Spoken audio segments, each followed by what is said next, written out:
Hello and welcome to Money in the Ring, the podcast at the intersection of the business and wrestling worlds.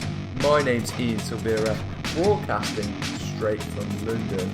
This week we've had some travel chaos with our 24-hour long tube strike. It's okay, everyone got by in there, there were buses, there were a lot of cyclists out. It's all okay now, very stressful. Anyway, let's get to the wrestling and business. On this podcast, we're going to talk about Roddy Piper.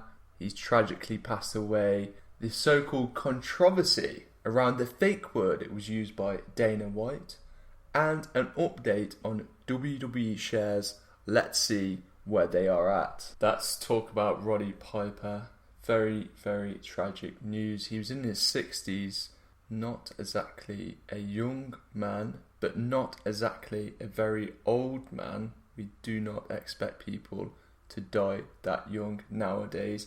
In short, he was a tour de force of entertainment and grappling. He wasn't this 6'6", tanned, blonde, bodybuilding wrestler, but he could make you wince, he could make you think, he could make you laugh, and he could make you cry. Rest in peace, Roddy Piper. There are plenty of tributes out there to the bagpipe-playing wrestler. Make sure to check them out.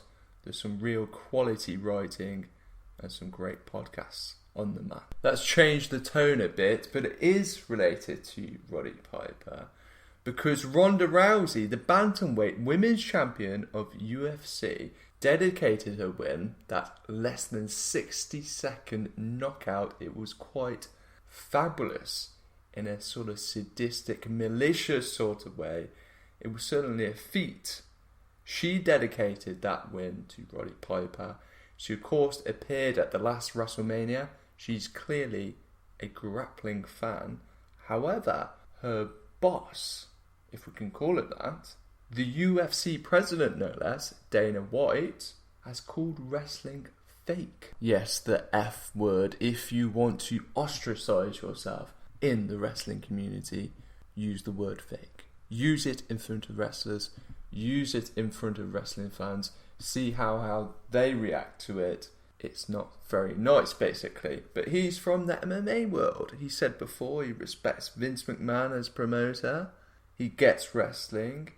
I mean, there's been a lot of reaction around this. My stance is he's called it fake. Yes, in a sense it is fake. It's predetermined. And someone else who said something very cerebral about this is Steve Austin, when he had Daniel Cormier, no less, on his podcast. Now, Austin said he gets on with Dana White. Every time he's at the UFC, White has treated him very well.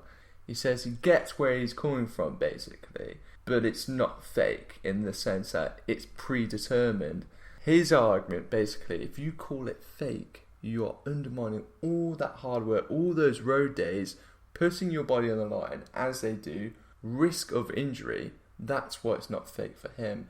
Seems a very sound argument and very measured as well. I've seen a few people on social media and a few of the commentators getting very hepped up about this whole thing.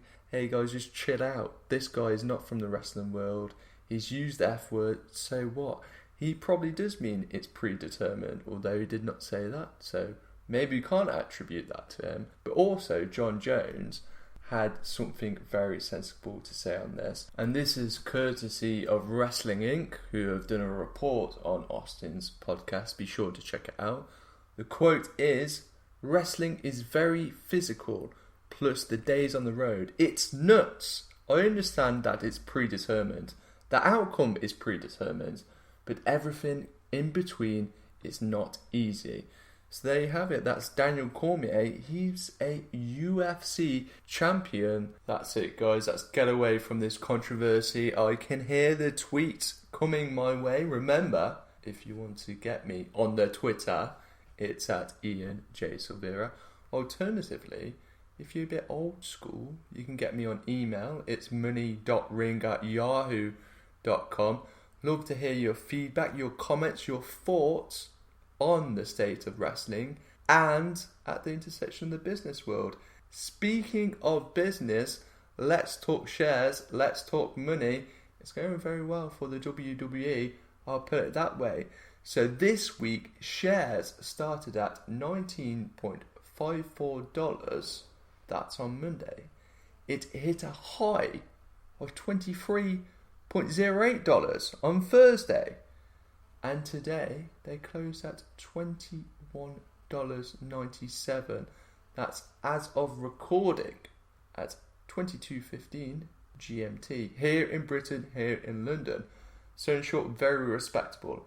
We saw on the back of those second quarter results a sudden surge in the share price. That's because the transition from a TV show to an online streaming network like Netflix has gone very well for the WWE. It's at $9.99.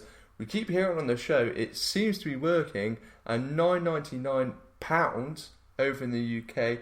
I know there's a lot of people signing up, a lot of so-called hidden wrestling fans I keep bumped into.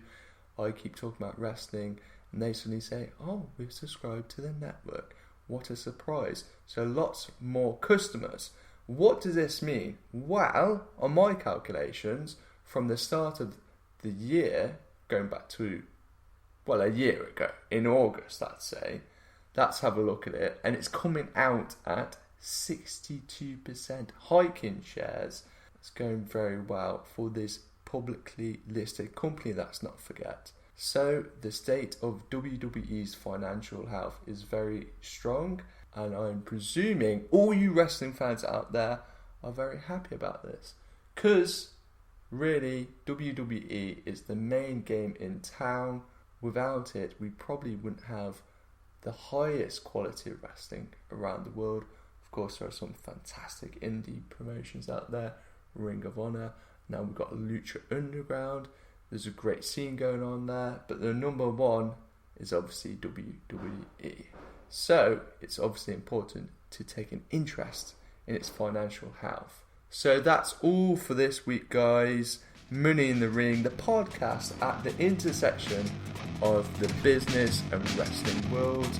Make sure to check me out on Twitter, IanJSilvera. I'm also on email, money.ring@yahoo.com, and make sure to check out all the other episodes on YouTube, on the SoundCloud of Money in the Ring. The song is Beat Driver 208. All I Want to Be Is Your Girl, licensed under Creative Commons.